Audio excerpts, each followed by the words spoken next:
তারা প্রফেসর মোহাম্মদ ইউনূসের নিরাপত্তা নিশ্চিত করে বাংলাদেশের সম্মানিত জাতীয় নেতৃবৃন্দকে হিংস্র হায়েনা আওয়ামী লীগের সন্ত্রাসীদের হাতে ছেড়ে দিয়েছে।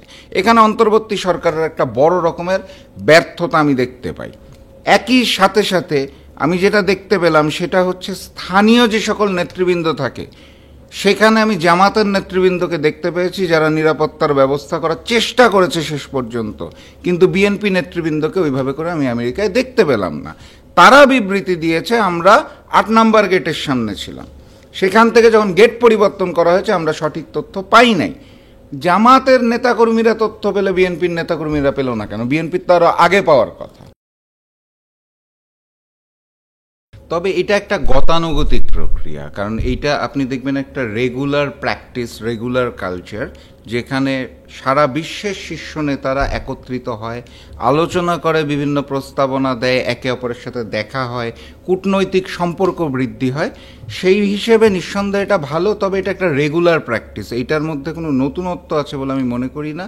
গতানুগতিক কার্যক্রমের বিশ্ব রাজনীতিবিদদের একটা মিলন মেলা হিসেবে আমি এটাকে দেখতে চাই।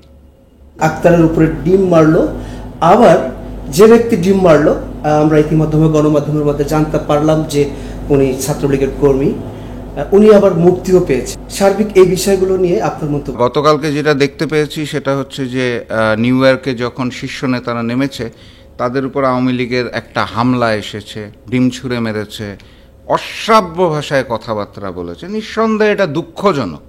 তবে আমি এটাতে সর্বপ্রথম এই বিষয়ের মন্তব্যে আমি আমার জায়গা থেকে আওয়ামী লীগকে ধন্যবাদ জানাই।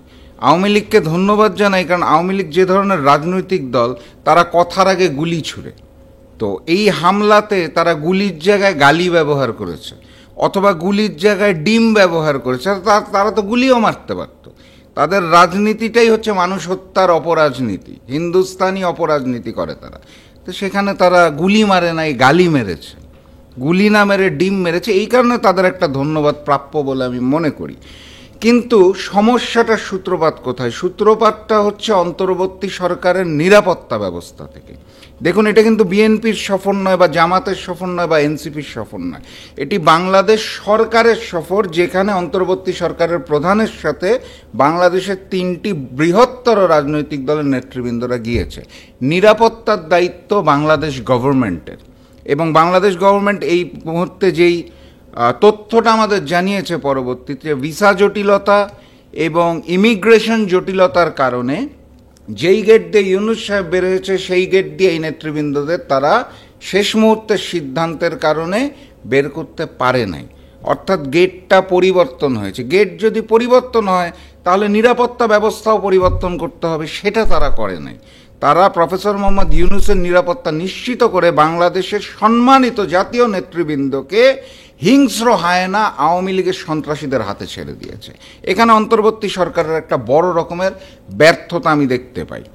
একই সাথে সাথে আমি যেটা দেখতে পেলাম সেটা হচ্ছে স্থানীয় যে সকল নেতৃবৃন্দ থাকে সেখানে আমি জামাতের নেতৃবৃন্দকে দেখতে পেয়েছি যারা নিরাপত্তার ব্যবস্থা করার চেষ্টা করেছে শেষ পর্যন্ত, কিন্তু বিএনপি নেতৃবৃন্দকে ওইভাবে করে আমি আমেরিকায় দেখতে পেলাম না।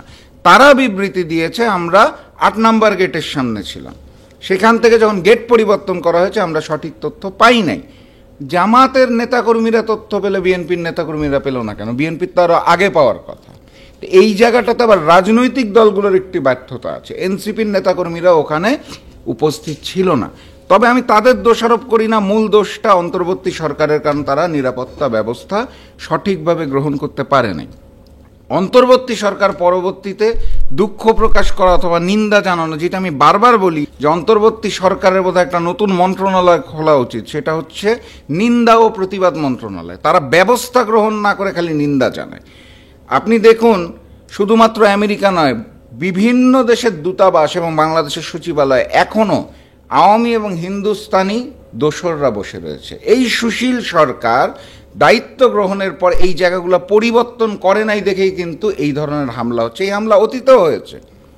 তো এই জায়গাটার থেকে অন্তর্বর্তী সরকার এখনও যদি শিক্ষা গ্রহণ না করে, জাতীয় নির্বাচনের পূর্বে যদি এই জাতীয় স্থলের যে সকল মানুষ বসে আছে তাদের পরিবর্তন করা না হয়, তাহলে এই হামলা মাত্র শুরু, আরও হবে, বারবার হবে। এই দফা তারা ডিম ছুঁড়েছে, গালি ছুঁড়েছে, পরের বার তারা গুলি ছুঁড়ে দিবে, তাদের যে কালচার।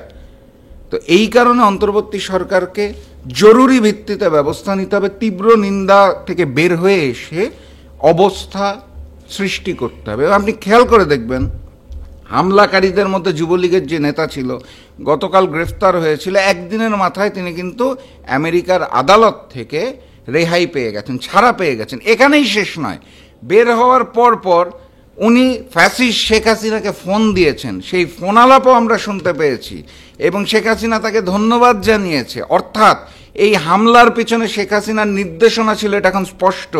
আপনারা জানেন ফ্যাসিস্ট শেখ হাসিনা পুত্র সজীব বজেজয় আমেরিকায় থাকে, সেই আমেরিকার নিউ ইয়র্কে এই ঘটনা ঘটেছে। অর্থাৎ এটা বুঝাই যায় যে আওয়ামী লীগের মধ্যে এই গণহত্যার পর কোনো অনুশোচনার জন্ম নেয়নি, বরং তারা তাদের যে প্রকৃত রূপ, হামলার রূপ, সেই রূপেই কিন্তু এখনও রয়ে গেছে। এখান থেকে আমাদের শিক্ষা, বাংলার মাটিতে আওয়ামী লীগ জাতীয় পার্টি 14 দলের রাজনীতি নিষিদ্ধ করতে হবে। অন্তর্বর্তী সরকারের শিক্ষা হচ্ছে দ্রুত ব্যবস্থা গ্রহণ করতে হবে। বাকি সকল রাজনৈতিক দলের শিক্ষা হচ্ছে ভবিষ্যৎ বিদেশ সফরে এই সুশীল অন্তর্বর্তী সরকারের নিরাপত্তা ব্যবস্থার উপরে দায়িত্ব না দিয়ে দায়িত্বটা নিজেদেরকে নিতে হবে।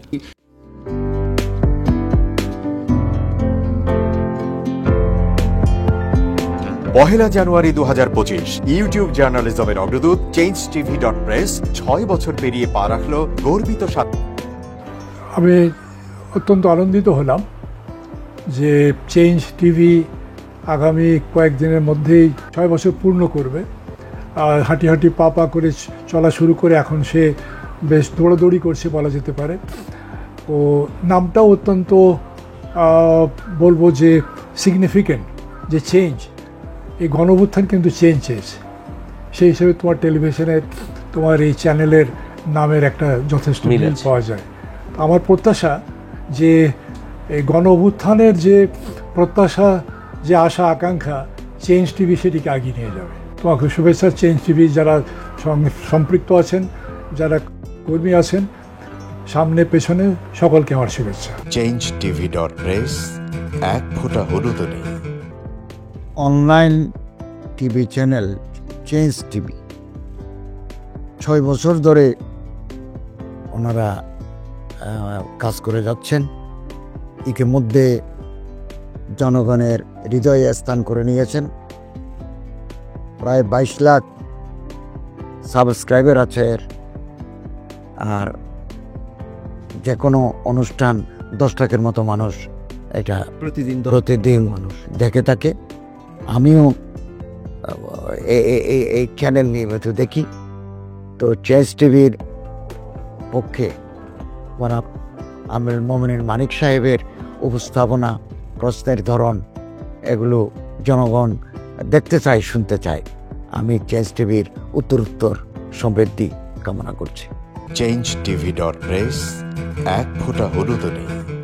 চেঞ্জ টিভি, তো আমি তাদেরকে আমার অসংখ্য শুভেচ্ছা জানাচ্ছি, কারণ তারা যে ভূমিকা রেখেছে এই সময়, একটা কঠিন সময় ছিল, সেটাতে যেমন ভূমিকা রেখেছে, এমনকি 5ই আগস্টের পরে নতুন বাংলাদেশেও তারা তাদের সেই তীক্ষ্ণ একটা সমালোচনামূলক এবং যেটাকে আমি গঠনমূলক বলবো সেরকম একটা ভূমিকা রাখছেন। তো সেক্ষেত্রে আমরা মনে করি যে এই ভূমিকা আমাদের দরকার, আমরা চাই এটা থাকুক এবং আরো যেন সমৃদ্ধ হয়। নতুন বাংলাদেশ নির্মাণে আমরা চাই যে চেঞ্জ টিভি যে সমালোচনাগুলো করছে বা যেগুলো আমরা তুলে ধরছেন, সেটা এমন করে করবেন যেন আমরা সেখান থেকে শিখতে পারি এবং সবাই মিলে যেন আমরা নতুন বাংলাদেশকে সত্যিকার অর্থে বৈষম্য বিহীন একটা সমাজ গড়ে তুলতে পারি,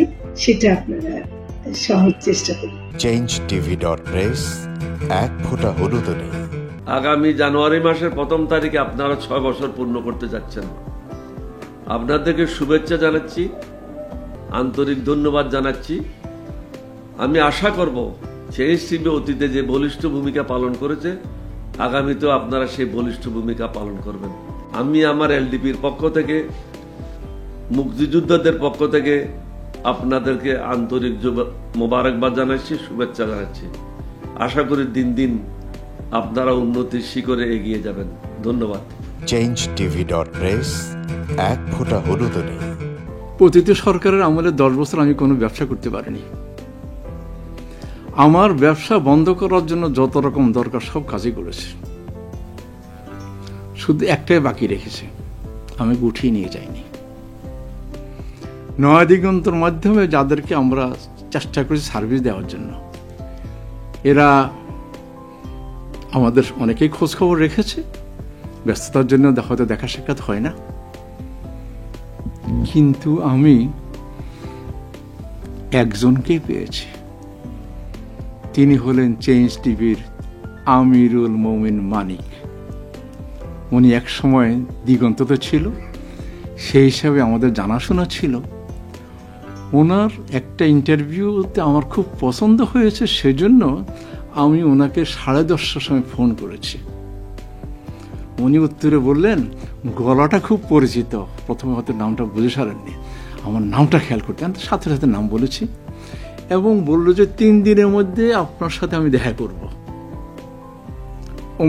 ওনার কমিটমেন্ট অনুযায়ী সেইভাবে এসছে এবং উনি বলছে আপনার যত দুঃখের কথা সব বলেন, আমি প্রচার করব। আমি সত্যি সত্যি ওনার কাছে খুবই কৃতজ্ঞ। আমার মনে যেসব ক্ষোভ আছে, যেসব দানা বেঁধে আছে, আমি কিছুটা হালকা হয়েছি ওনার সাহায্যে। আমি চেঞ্জ টিভির উত্তরোত্তর সমৃদ্ধি কামনা করি এবং ভবিষ্যতে যেন আমার মতো এখন নাম না জানা লোককে চেঞ্জ টিভির সামনে এনে তাকে যেন উদ্বুদ্ধ করে। changeTV.press